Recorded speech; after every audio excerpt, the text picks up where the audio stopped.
Welcome your 2023 Strategic Planning Committee Chair, Michelle Walker, and Vice Chair, Kaylin Hubbard.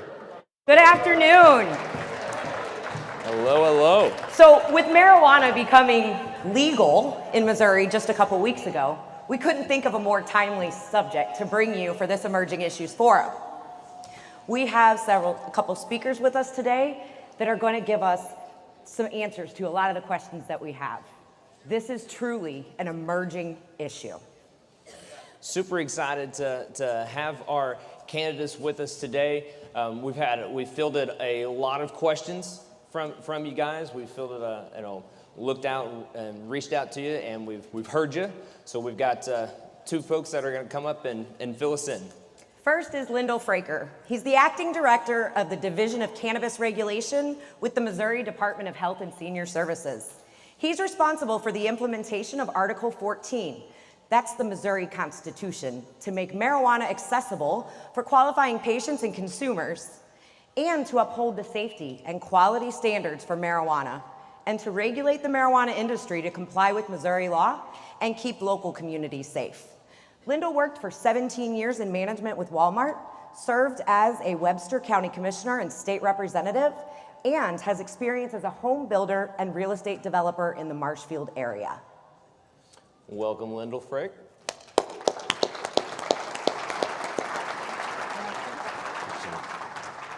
Thanks for being here. Appreciate it. And second is a familiar face to a lot of you here. We have Mr. Paul Dismang. Paul, of course, as a lot of you know, is a realtor, a broker, a property manager. He's been doing that for over 30 years. He's a speaker, a trainer for the National Association of Realtors, for the National Certified Residential Specialists, and the National Association of Property Managers. So he's been doing that, sharing his wide range of knowledge and to help people build strong, sustainable careers. Come on up, Mr. Paul Dismang.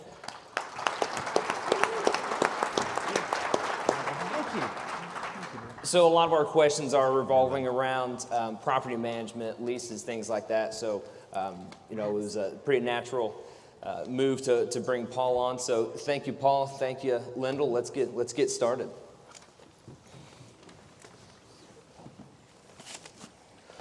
All right, well, we're going to open up and just kind of give you guys some time to kind of give us some general ideas of how, this topic is taking our industry by storm. Lyndall, you want to start? Sure. Well, thank you. Thank you very much for allowing me to be here today. It's always good to see several familiar faces in the realtor organization. There's one right there. As a state representative, I can tell you the realtors were always very supportive of what we tried to do and when we were in the House, and always appreciated it very much. So I think the one thing that I want to remind people of is that marijuana is still federally illegal. And all we're doing, and this is what we did with the medical program, is we're just carving out a piece of marijuana, and we're saying, if you stay in this box, if you stay in this circle, you can have it legally for adult use now, in addition to the previous medical program. And I think the most important thing is to stress what the very first paragraph of the new amendment of the second part. The new amendment is 39 pages long that everybody voted on in November. Now, the first 16 or 17 pages were just the old amendment redone. So we're actually only adding, about 18 or 19 pages to the original one. But the first paragraph of the new section 2 of what's now Article 14, says this, and it's very important. The purpose of this section is to make marijuana legal under state and local law for adults 21 years of age or older, and to control the commercial production and distribution of marijuana under a system that licenses, regulates, and taxes the businesses involved while protecting public health. That's why it's in the Department of Health. There's nothing in there about making money. There's nothing in there about an economic boost or anything like that. But I think that's important to remember, and that's what we try to keep as our mission statement as we go forward. Well, yeah, sure. So I got to tell you, as many of you know, when medical marijuana first came on the scene, A lot of us didn't think it would affect us too much in the real estate housing industry, but in the property management world, if you manage or you own rental property yourself, it created some really interesting and sometimes challenging obstacles that we had to face. And now that it's changing once again, we are looking at that, and there's all kinds of legal issues that we're going to have to be very cautious about as practitioners. And so even if you think that, hey, look, I don't want anything to do with property management. Hey, I get it. I do. I understand it, because it's a hard business to do. But if you're listing and selling property, this is going to affect you. You are going to walk into a property where someone is growing marijuana that could be doing it legal, and you got to be faced with the potential of now what do you do and how are you going to handle these situations. We'll get to the more stuff here about in the property management side, because I know many of you here own rental property, and if you don't, you should, might I add. It's a business that is the best retirement you'll ever own, but it's something that we've got to examine. So I'm really proud to be up here, and thank you for letting Lyndall and I join you. Well, thank you both for joining us. So we're just going to have a casual conversation. We've got some questions. So the first one I have is really for Lyndall, but feel free to chime in, everybody. So can you talk a little bit about the difference between medical versus recreational marijuana from a regulatory perspective? You bet. So the first thing to know is that there's no difference in the product. Missouri, with both Amendment 2 4 years ago and now Amendment 3 from November of this year, the voters of Missouri voted on making it legal. And I think there's very few restrictions on the product. Some states have restrictions on the THC content. Some don't allow edibles, some don't allow certain types of products. Missouri is pretty much wide open. That's what the voters voted on and decided on. As I mentioned, it was a 39-page amendment, so a lot of the foundation and the structure for our program was all decided on by the voters. It's not myself or our team going up there and saying, well, we can only do this and that. Now, we are building a set of rules and regulations to administer the Constitution, but it's in the Missouri Constitution, and it can't be changed. It can't be amended without going back to the voters. It can't be amended by the legislature. The difference, the main thing is the product's the same product. The difference will be at the point of sale. When you go to a dispensary and make a purchase, right now it's medical only, which is a 4% sales tax on the product. When you purchase the adult use product, or the recreational, if you want to call it that, it will be done at the point of sale at the register. It'll be a 6% sales tax added to the product, plus the local entity, such as the city or the county, in most cases it would be a city, could add an additional 3%. But they have to decide that within the local law if they want to add that on. So you could potentially have, in my town, 8.125 regular tax plus a 6% additional tax plus an additional 3%. Potentially could be about a 17% tax on the adult use product, where the medical product would only be a 4% added to your 8.125, which would be about 12%. And to that point we discussed a little earlier, there are some advantages of keeping hold of a medical card. Can you speak to the tax advantage, saving on some taxes at the point of sale? Again, you would save that tax money. I think also there's just a true medical purpose that some people want to have. They don't want to be purchasing marijuana recreationally, and they really want it for a medical purpose. And there's a real alternative medicine there. And so I think they want to have it part of their medical file. They want their doctor to certify and say, yeah, I think that this product might help you with your sciatic nerve issue or PTSD that maybe some Vietnam veteran might have experienced or something like that. Interesting. So we've had clients that ask, what happens if their next door neighbor decides they want to start growing plants in the backyard? Can you clarify what's actually allowed and what isn't, so that it can help dispel some myths and concerns that we've been hearing? Sure, and we're not treading new water here. For 4 years, we've had the medical program, which allowed for patient cultivation. As a matter of fact, we have about 27,000 home cultivators with the medical program in the state of Missouri. So this isn't new. It will now allow a non-patient, an adult, 21, to apply and get a home cultivation card for $100, which is an annual renewal card. and they can grow up to 12 plants. That would be 6 mature flowering plants, and then 6 starter plants and 6 immature plants that aren't flowering. They can have that amount in their secure location. It could be outside, it could be inside, but it has to be secure and it can't be visible to the public.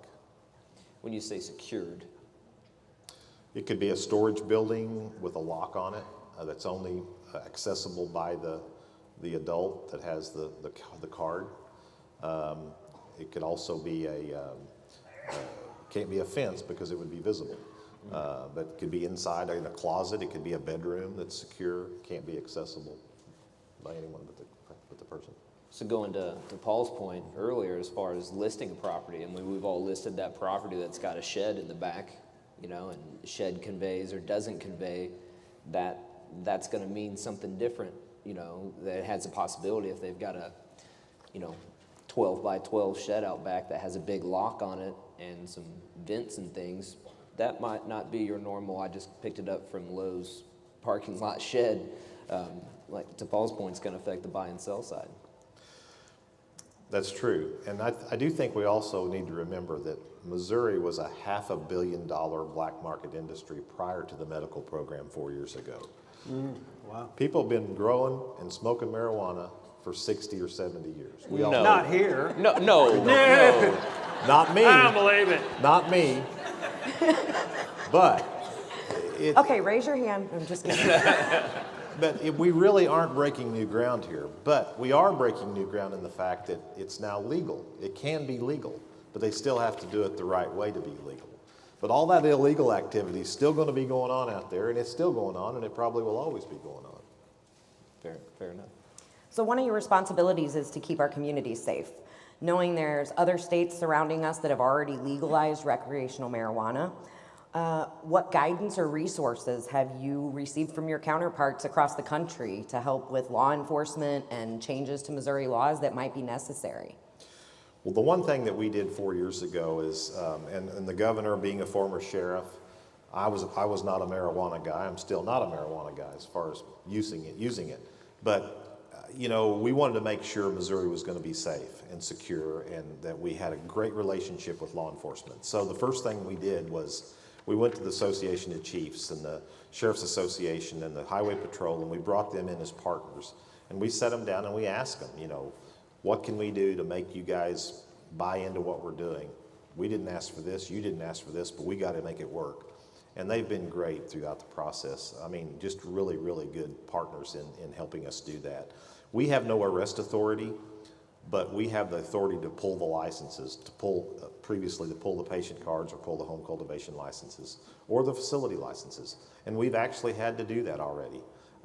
But we have law enforcement as partners if there is criminal activity, that they can go in and make arrests, and we can go further with it. So it's really important, and the other states were great resources as well. You know, the early states like Colorado and California, and the western states, Washington, Oregon, there was some pretty big disasters out there in the early days. And the relationship between law enforcement, regulators, patients, or users, or whatever you want to, consumers, was not very good. But we've been fortunate, being the 37th state now to have a medical program, and I think the 22nd state to have an adult use program. We have pretty good relationships with all those agencies. Outstanding. I'm sure that's going to make the implementation much smoother than it was on the West Coast. So to your point of, just want to make sure I'm understanding it and everyone's understanding, your quote jurisdiction is more on the regulation side. Correct. You can pull someone's ability to legally partake and do different activities as far as grow and things like that, but you guys aren't going to do you're not going to arrest anyone, you're not going to go take plants back, you're on the regulation side. Law enforcement would be on the prosecution and taking action in the home. That's correct. Yeah. We in a way we can take plants back. We go in and we can stop the sale. We can make them lock the place down, and they can't move a piece of product. But yeah, we can't arrest them, but then the law enforcement partners can do that. Try selling a property while they've got part of the property locked down in that process. Yeah. Yeah, that would be a nightmare for sure. Oh, wow. So what are the best resources that are out there right now for realtors or investors or just regular citizens that have questions about what is and what is not allowed? Where can we find that? Sure, the best resource is our website, and I think you guys have that. There it is. There's a copy of it or a picture of it. Cannabis.mo.gov is the new title. Used to be medicalmarijuana.mo.gov. And anything you want to know about our program is there. The history, the amendments, the rules and regulations, which we're still developing for the adult use piece, but it's a really good tool. There's graphs and charts. It even tells you how many, I think, patients there are in a particular county and that kind of thing. You can get a lot of information for that website. Fantastic. Can Well, I ask a question real quick? You Sure. said the rules are still being developed, right? Can we Right. expand on that just a minute? I mean, Yeah. what rules have not, I mean, how would it affect us? Sure.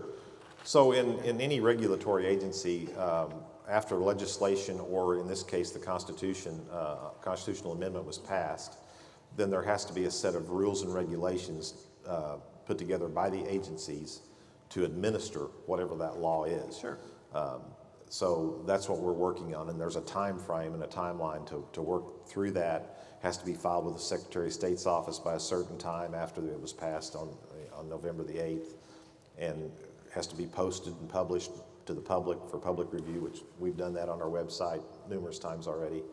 But all that has to be in place, and those won't officially become the official rules until later on down this year, a few months actually. But we'll work off of a set of emergency rules, which will be in place, hopefully, for sure, by February the 6th, which is when the actual adult use sales can begin, on February the 6th. So on February 6th, anybody over the age of 21 in Missouri with a valid ID can walk into a dispensary and purchase marijuana. That's correct. and that marijuana is the same medical marijuana that we've been selling for a while. Correct, yes. And if someone with a medical card can go in, same place, buy the same product, pay a little less on the tax side, but continue to operate as before. That's correct. Interesting. And there may be some dispensaries that offer some specials to a medical patient or specials to an adult use patient, or vice versa, that, they may have different products that they're going to say, this one's on sale for an adult use patient. But as far as the product, it's all the same. Interesting. All right, Paul, you're up. Ready for this? Oh. All right, so one of the most basic questions we've been seeing is, can an investor, a property owner, prevent the growing of marijuana at the rental property if the tenant has a grow permit or a cultivation card? Am I saying that right? Cultivation card? Yeah, first, we need to make sure, I want to be extremely clear here, and I know Lyndall has said this, but in order to grow, they have to actually apply and get a cultivation card. They can't just grow. If they're just growing in the property, then they're doing it illegally. So they have to, it's a totally separate permit on top of getting a medical marijuana card. So if they're going to grow, even though it's recreational, they still have to get a grow permit in order to do that, and there are limits to that. And as Lyndall said, it's got to be locked up and so forth. But as a landlord or as a property owner, can you prevent, the bottom line is, can you prevent a tenant from doing it? And the answer is yes, you can, because of this issue. What it says also in the law is that in order to get like a grow permit, it has to be only grown on the property you own, right?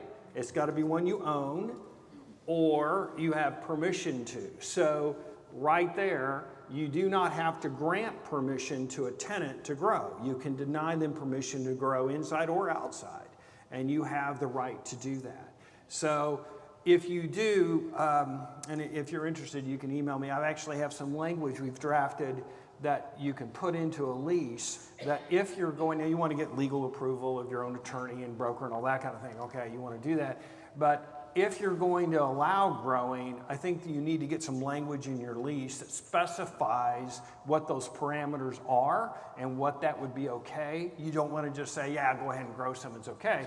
But if you don't want to do it, it's very important you put that in the lease as well. Because you need to really state that this is not going to be allowed anywhere on the property. But you can do that still in Missouri. Because again, what we started in the very beginning, don't forget this, it's still considered a Schedule I drug federally. So therefore, it's still federally illegal. It's just okay in Missouri. Okay. So to that point, if someone goes and gets a cultivation card, Yes. but they don't own property, until they get permission, they can't grow. They cannot grow Is it that legally. a true statement? That's a true statement. They have to get permission from the owner, in this case the landlord, to grow on that property, inside or out. Yeah, because they don't own the property. You can only grow on the property you own, right? Or with permission. Written, by the way, written. And is that part of the new constitutional amendment, or where is that law? That might be a Lindell. Oh, well, I think it reads that you have to own the property or have permission to grow. We could look it up, but there's something there. It's in the Constitution.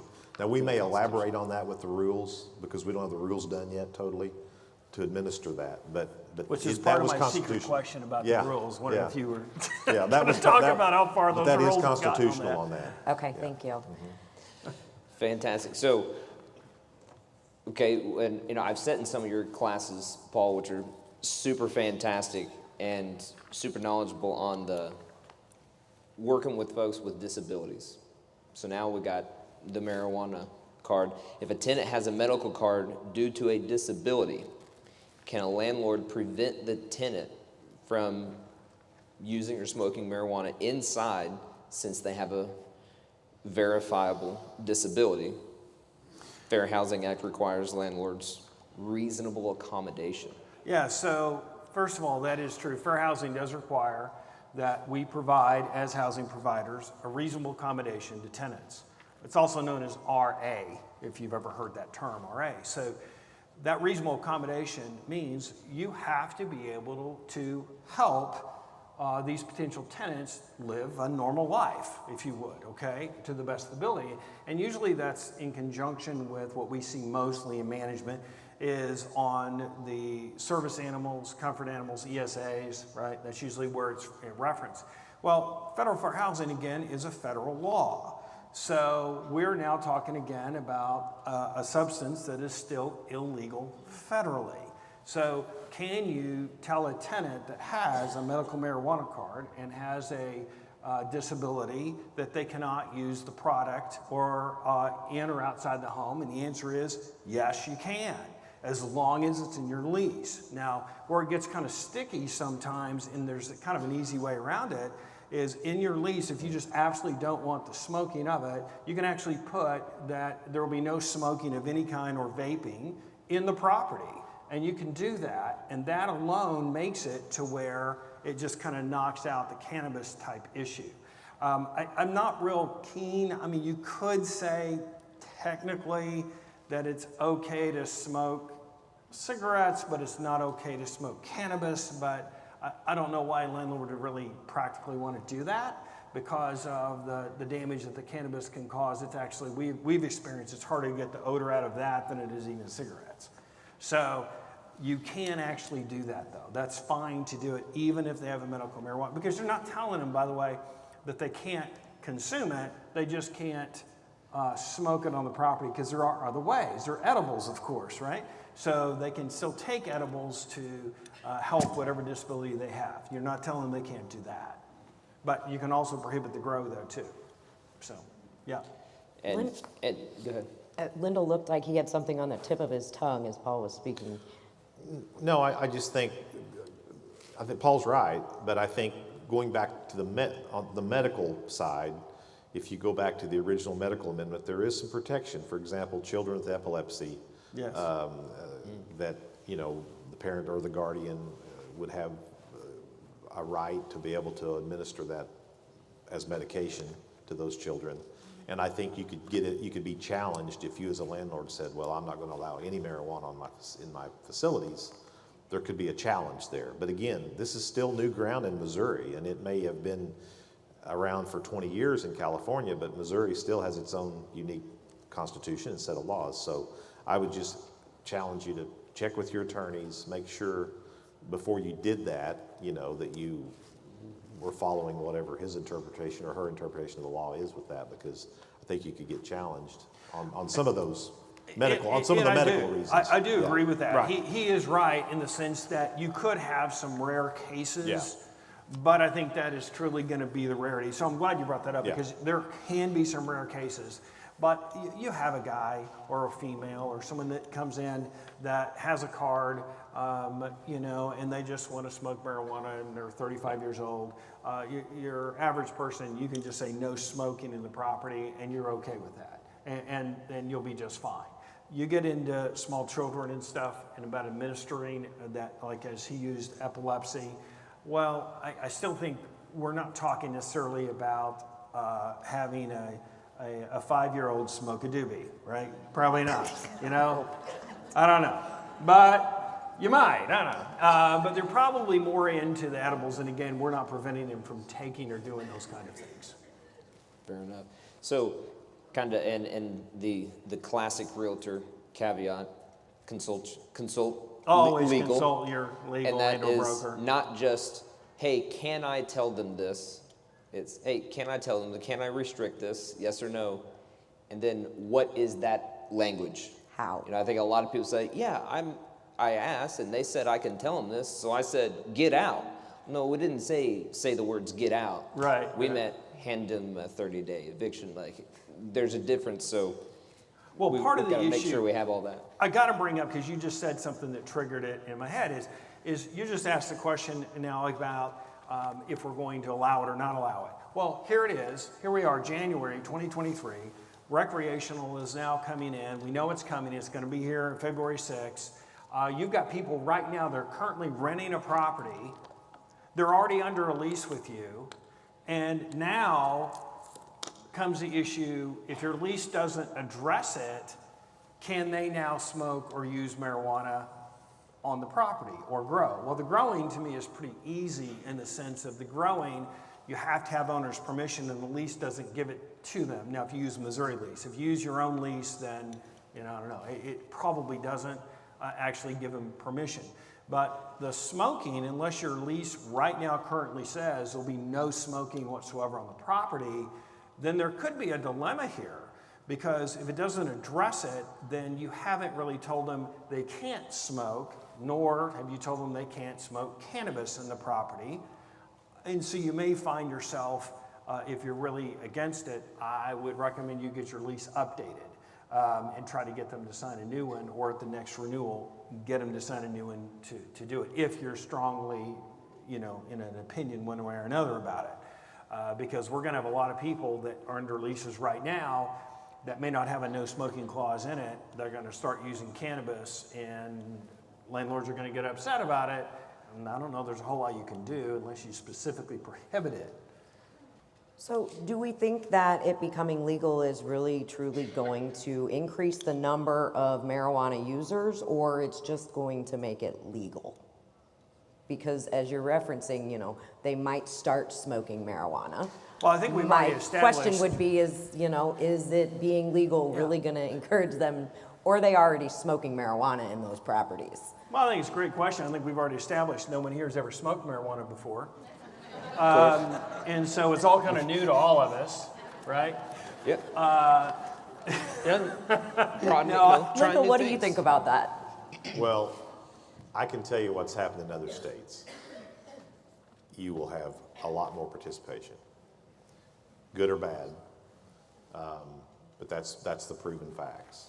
Now, some of that was going on illegally, so it rolls over to legal, but we know from other states traditionally you can multiply whatever your medical sales were by 3, and that's where you'll be after the adult use is added. And that's what all the operators, that's what all the licensees are all banking their businesses on, that it's going to triple. We did about almost $400 million last year in medical sales, and they're expecting it to go over $1 billion annually.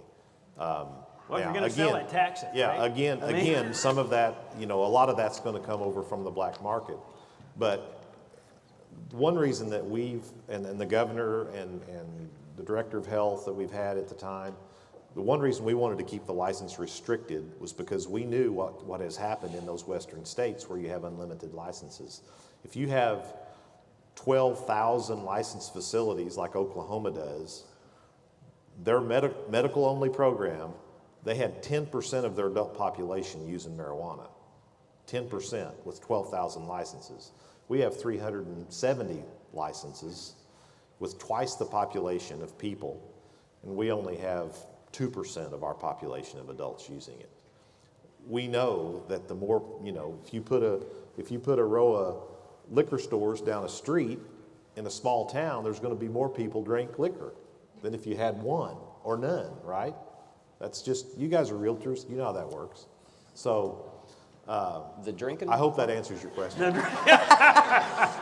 They don't know anything about that either. We don't know what you're talking about. I walked by the bar at 10 o'clock last Yeah. night, there wasn't anybody in there. Yeah. No, but we're going to give it a shot tonight. Shot. Okay, we'll see what goes. See how it goes. Remember, you can't overdose on marijuana, but you can on alcohol. That's correct. That's very true. That's correct. Very true. We'll clap there. All right, a couple more questions here for you, Paul.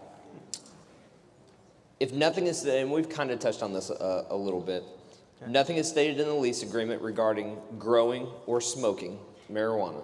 Landlord does random inspection, finds use of marijuana that they do not approve of, possibly damaging the unit. Can they evict? So there's no doubt this is a sticky wicket, because if you haven't prohibited smoking in the unit and the tenants are doing it legally, it's going to be very difficult to evict. The only thing that you possibly could evict them on, and then you got to decide you really want to do it anyway, would be damage to the unit. If they're truly damaging the unit and not following the lease, and you can prove that, then that would be a possibility. Now, in management, you've got to remember, we want to rent property. We want tenants to be there, and we want them to pay rent. It's what our business is. And there's so many other factors. If you go in and you do this random inspection, and then they're in there smoking marijuana, but they paid on time for the last 36 months, you hardly ever hear from them, you're going by to inspect just to make sure everything's okay, are you really going to evict them over that? Because even if you did, now you still got to go in and rehab the unit. You got to deal with it. So as compared to maybe a tenant that is giving you all kinds of issues. So a lot of it does come back to, it would be a damage issue if there really wasn't anything there. So the key here is, if you feel so strongly about it one way or another, which I'm telling you I do, and I'm putting in all our leases, no smoking in our leases. And the main reason, it's not that I care whether you smoke or not, is because the damage it does. It is very difficult to get cigarette smoke out, but it is really hard to get cannabis out. The odor really lingers. So it just becomes very expensive to do it, to truly eliminate it. And often when you're dealing in tenants, that sometimes here it is, you're having to spend a lot of money to do it. And yes, you can go after the tenant for damages, and yes, you can do that. But going after a tenant for damages and collecting that is not always that easy. And that's where it gets more challenging. If we can prevent it ahead of time, we just should prevent it. So kind of along those same lines then again, you're putting in language that's not allowing smoking, period, of any kind. Correct. Are you also putting in language specifically stating not allowed to grow? So that's where it gets even more challenging. I understand why some would want to grow. And it's not that I'm against it in its basic premise, but once again, we're talking about, if you don't have a lot of knowledge about this, the one thing about growing marijuana in any kind of a cannabis plant is there's two things about it that are kind of unique for us in a way that we need to be aware of. One, it takes an enormous amount of water. So a lot of water in order to grow cannabis, inside or out. And so there are these really fancy grow tents. And some of them even look like these big refrigerators, and they're expensive and they're really cool, and how they work, and they keep all the humidity inside, but most don't do that. They just grow them inside. Well, if you're adding so much water, what's that do? It creates a lot of humidity, as we just said, which leads to mold, right? Mold, and then you're getting phone calls, hey, I got black mold all over my house, right? And they're causing it. So the issue again comes back to they just don't always think about those things. So us and all the properties we manage, we are going to have no grow inside. Outside, I haven't determined yet. We're still kind of debating. Up to this point, we've said no, but we may relax that. But inside, absolutely not.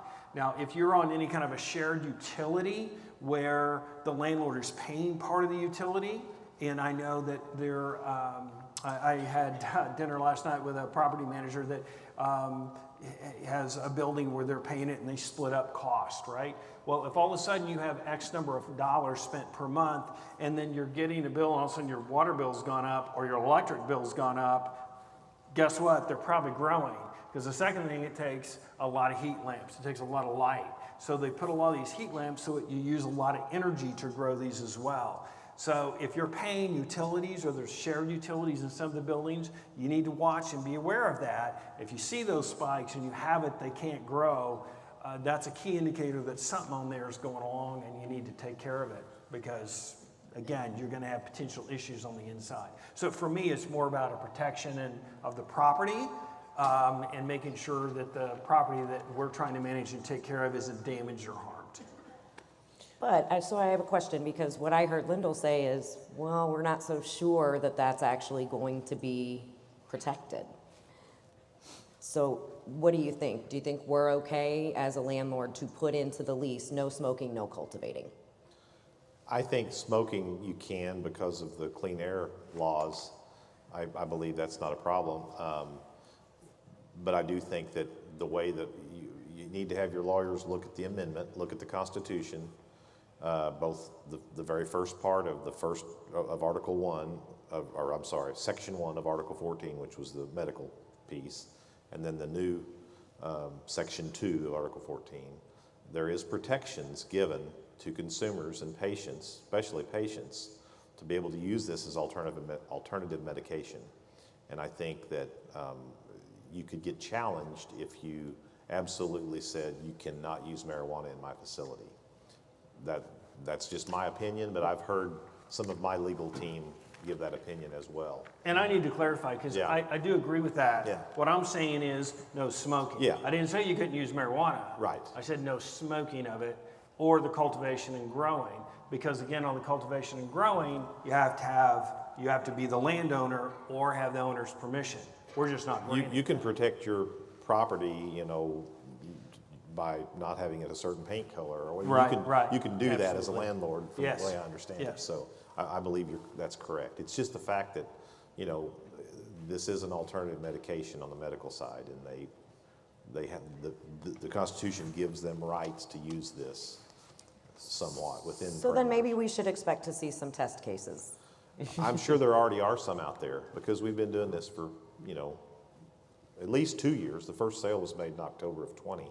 So over 2 years now, it's been out there on the medical side. There should be test cases out there now. Well, I definitely don't want to be a test case. No. But I'm going to share a story. So we manage properties within my company. One of our property managers, we get copies of the water bill, even though the tenant's paying them, because ultimately state has said the landlord, has to pay that. We got an $800 water bill. We thought there was a leak. So the property manager goes over to the property, and they're growing 16 plants in the master bedroom. He could smell it outside when he pulled up. It does say no smoking in the lease. Yep. All of our leases are no smoking, and that was cigarettes. It had nothing to do with marijuana. But what do? We called Legal Line. We haven't been able to really get a lot of solid answers. How do you handle that? There is some if it's not in the Constitution, it was in our rules and regs on the medical side about odors. There can't be outside odors emitting from this home cultivation facility. So that would be something where they could contact us and we could send inspectors out and start with that. And then again, if they have 16 plants instead of 12, then we could yank their license, or we could, if there's more criminal activity, if it's determined by us, that we could have the law enforcement agents come in as well. Now, here's another problem you have because of this being so new. You've got some prosecutors in the state that are very strict and very old school, and you know, they're going to follow the letter of the law 100%, which there's nothing wrong with that. I'm good with that. But then you have some prosecutors, like I think Jackson County prosecutor, they're not doing any marijuana prosecutions, none. So, and that's one of the largest counties in the state. So that's the problem. There's inconsistencies from county to county. Well, in this scenario that you just brought up, so if they have a grow card, right? Then I come back to Lyndall and say, if they have a grow card, can you ask them for their grow card? Because I know you can't ask to see their medical marijuana card. Can you ask them for their grow card? Do you know? As a landlord, you certainly would have You that can, right. okay. Mm-hmm. So if that being the case, the thing that I'm going to say about the growing inside, if you currently have no smoking in the lease, but you don't say anything about growing or cultivation, then they have the proper things, then I don't know there's a whole lot you can do about it. However, this is where I'm saying is the way to handle it is try and do it ahead of time.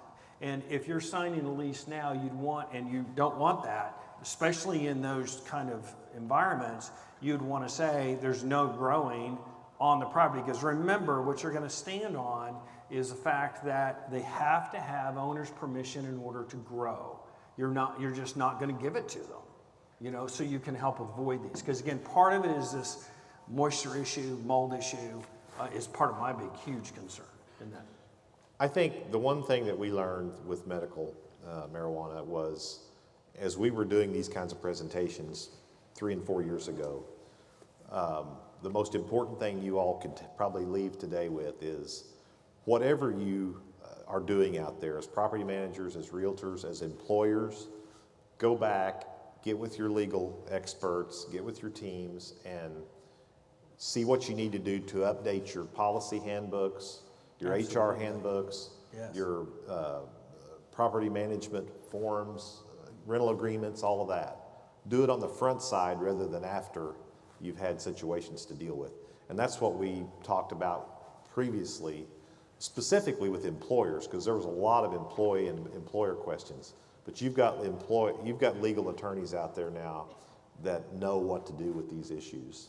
I mean, employment attorneys and I'm sure real estate attorneys that I would recommend that you go on the front side and review. Yeah, and make no mistake, we're not here giving you legal advice. We're just talking about the subject. You definitely need to talk to an attorney before you make any policy changes, especially as a broker, or if you are a property manager, always talk to your broker and get legal advice for this, because ultimately, as Michelle said, you don't want to be the test case. So you got to make sure you feel sound in those policies you've set forth, so you feel good about them, and you know that you can stand reasonably speaking on those. If you do end up as a test case, we will have you on stage because we're going to have a lot of questions for you, and it's going to be weird to be on stage in that case. All right, so we have some, speaking of the legal, we have some questions that have come in to our legal line that we want to throw. I feel like now we're entering into like a game show portion or something. So yeah, we've got some questions that came in. One of them, you know, those types of scenarios that you know Michelle's coming through. Quick basic one. Does the fact that marijuana has been grown inside or outside a property need to be disclosed? I'll give you my answer first, and then Paul can chime in. There's nothing in the Constitution, nothing in our rules that says it has to. So that's going to be a realtor question as to how you transact business. Nothing from our side. Well, once again, I think this is sticky. I really do. Because, yeah, I mean. I saw what you did there. Oh, no. Because, I mean, look, here's a scenario. You go list a property. Here you are. You're so excited. You're going to get this listing. You know they're going to list with you. You walk in and they greet you at the door. They're so excited to see you. And they said, you know, we've already decided we know we're going to list with you. And you said, great, let's get started. And you walk in and you sit down at the kitchen table and you happen to notice they've got 6 plants growing there in the kitchen. So as an agent, right? Full Right? stop, not legal. So as an agent, what now do you do? Do you sign and take the listing and walk out and forget what you saw? And now you're going to have an open house and you just hope they remove them or not? I mean, where does the liability go? Well, our legal, in talking with them, in our listing agreement, they kind of view it as like if someone were to have a lot of guns and they're to put the guns up and secure them, they're to, it's the liability falls on them as a seller, is kind of the way the view of it is typically. Again, I don't want to be a test case. I personally would have that discussion with the seller, because if you notice Lyndall's response is because, again, the only person that has to be locked up out of view, the only person that can deal with those is the one that has the actual grow permit, not anybody else, including you as an agent. So if they're sitting out, the seller would be taking definitely some liability. And I'm still concerned if you walked out the door and listed the property that we wouldn't have some liability ourselves given this scenario. Because again, you're gonna have an open house and kids and everybody else coming out of this with this, or it can be in the backyard for that matter, not necessarily in the house. It's got to be, as we know, totally out of sight and contained from anybody except the one with that cultivator. So I think it's an issue. I think we're going to see it, and I don't think this is something remote. It's probably going to happen, especially as he just said. We're talking about a huge, dramatic increase in usage. We've already got tens of thousands of people already with grow permits. I think that's even going to increase. So we got to look at this issue. Well, what do you think about disclosure? So we Oh, yeah, have sorry, disclosure on methamphetamines Yeah. because it obviously can cause harm for future homeowners or occupants. Yeah, Marijuana? This disclosure is a tough issue, because what are you going to do? Put on the disclosure, hey, be aware the seller is growing, has got 6 plants in the kitchen. You might get hungry while viewing this house. Right? Bring a pizza. Just saying. I I mean, had to. So at this point, though, I can't think of any reason why, as today, why you would disclose marijuana growth or smoking in a property. I believe that would damage the seller. I think it could be very difficult for the seller. I mean, the best thing for the seller to do is remove it. Without question. Without question. Without That's question. what they need to do, is they just need to remove it. And I would like to think most, if not all of us, would have that hard conversation with the seller, even though they may be passionate about it. Hey, look, we know you're moving.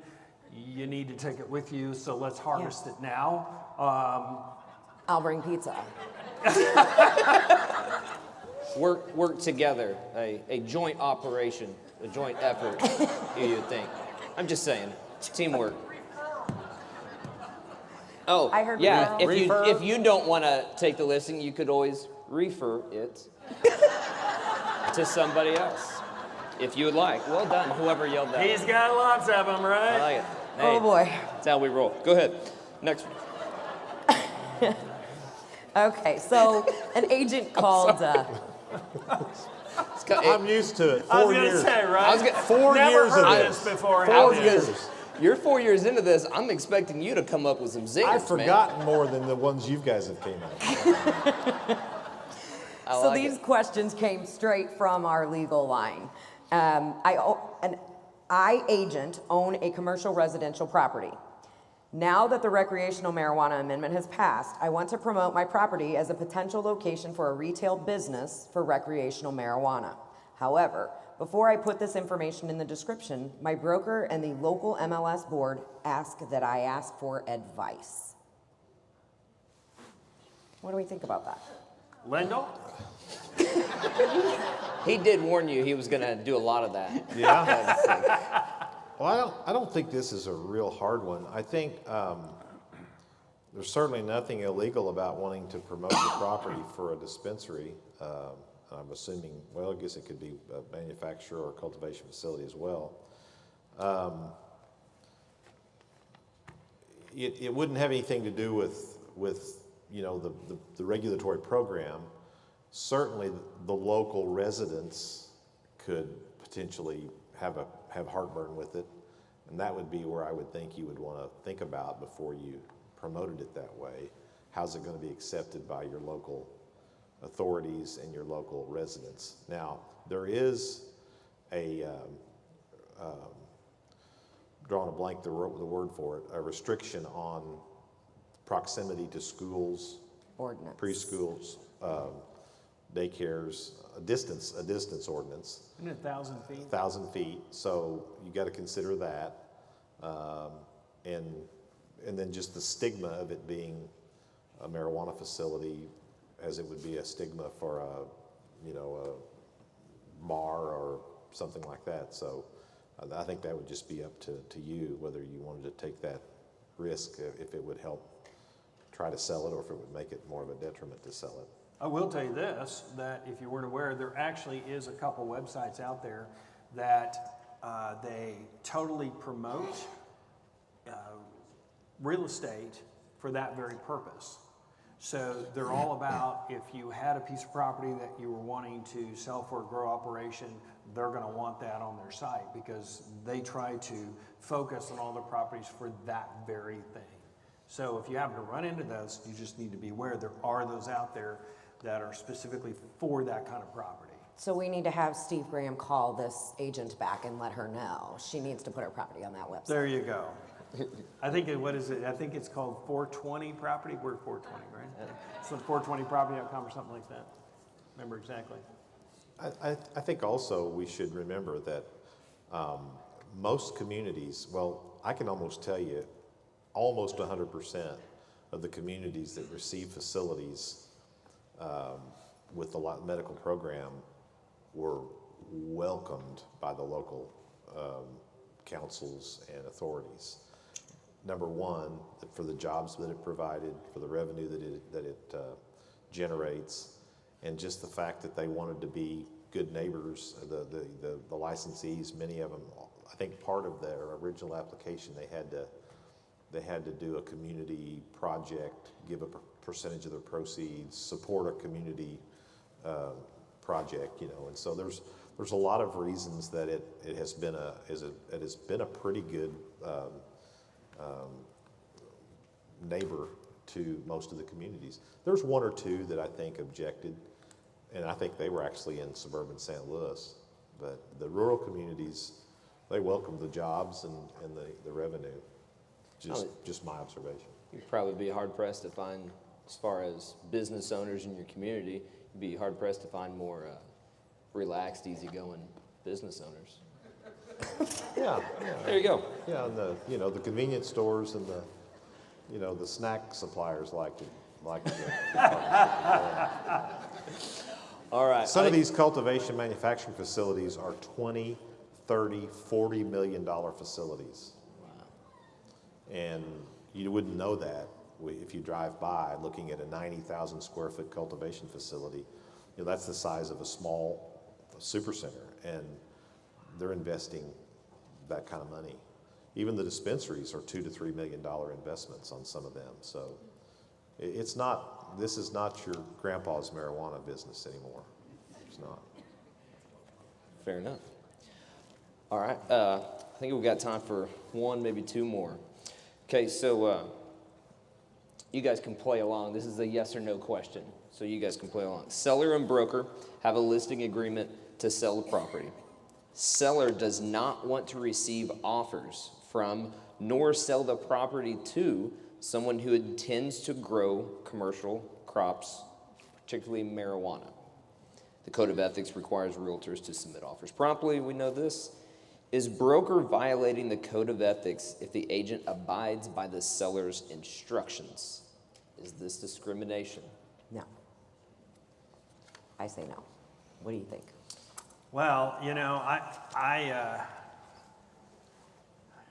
To me, it's one of those things that I don't care what it is. If someone writes an offer, you submit it. You know, if they tell you don't bring me any offers that has it, I'm going to bring it to them anyway. So it got submitted. I'm telling you, here it is. Now, you as a seller, if you want to reject it, it's fine. But I'm going to make sure that I've done my fiduciary responsibility. And here's one thing I've known about sellers, and maybe it's just in my little world in Springfield, but sometimes sellers change their mind, right? So just because they tell you that today, 2 weeks from now, all kinds of situations can happen where sellers become more motivated or any number of things. So I think you just kind of, I don't want to say skirt the issue, but you divert it by you just present everything. And then if the seller wants to reject them, you let them reject it. Just take that monkey off your back, and you just make sure that you do your, because look, you get an offer and they're going to do that. Look, they yell at you and kick you out. Okay, fine, you've at least known you've done the right thing, but trying to get it and trying to sell the property is their job. And then they can decline you at that table if they do it. Okay, so Michelle represents the buyer. I'm representing the seller. She brings this offer to me and says, hey, my client here. I'm never going to tell you why my buyer is offering on that property. Well, the big hint was the buyer on the contract was Puff Puff Pass Inc. So I looked at it and said, okay, Puff Puff Pass Inc. is trying to buy this property. Now Paul says, I am not selling to that buyer. You tell that buyer, I'm not selling because they're going to sell marijuana here. Am I in this discrimination? We don't know. Am I in hot water if I let my seller say no and here's why? I don't think the code of ethics would apply. I don't know that this is an ethics issue. At least I can't think of a reason that this would be an ethics issue, as long as you did present all the offers. It could be an ethics issue for the buyer's agent, because by the buyer's agent telling them, hey, Puff Puff Pass LLC, that's a dead giveaway for what you're wanting to do. We may have a hard time getting a property. I think that there may be some issues for the buyer's agent. Just my thoughts on that is because that buyer's agent didn't do what they could to protect the buyer. He's dying to jump in here. No, not this one. This is MREC the code of realtor ethics. thing. No. Well, I think the big, to kind of summarize, we need to get ahead of it legally. We need to seek legal counsel. We need to get some things in writing before they become in question. When in doubt, no matter what, we need to seek legal counsel. We've provided a great website that Lyndall's given us that gives us all kinds of information. So what's that website again? Cannabis.mo.gov. Fantastic. Anything else that you want to leave us with, either one of you? Well, I do want to say, really point out again, a lot of these rules are still not done. You got to remember, so we're telling you the information that we understand as of right this moment. Could it change in a week or a month or 4 months? Absolutely.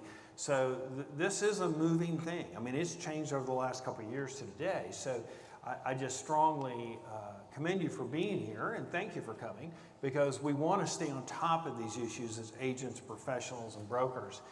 This isn't something that you could walk out of here today and think, hey, I got it and I'm done and you're good for a year, because it is going to change. There are still gray areas. There are definitely gray areas. And our legal line, I got to tell you, I'm really proud of our legal line. I think they do a fantastic job. Sometimes we ask them questions that there just aren't good answers for. You know, these guys, they really do a great job. But we ask questions sometimes that are just a little far-reaching, and they can't always answer because they don't always know the hard facts. So some of these things can be difficult, but we're not afraid to address them and try to find out, and some of them it's going to be moving forward. So I really want to remind you, before you make any changes, you definitely want to seek legal counsel, and please don't be the test case. It's just, you don't want to be that. Absolutely. So thank you both for joining us today. This has been a very insightful discussion. Kaylin, I appreciate all of the puns you've been able to add in. It's been amazing. And We- then next, what I wanted to tell everybody, I want to invite you all to the Landing birthday party. There's cake and champagne. No special cake, but there is cake and champagne out in the lobby right now to celebrate the Landing being 10 years old. Thank you so much for attending today. Have a great evening. Thank you.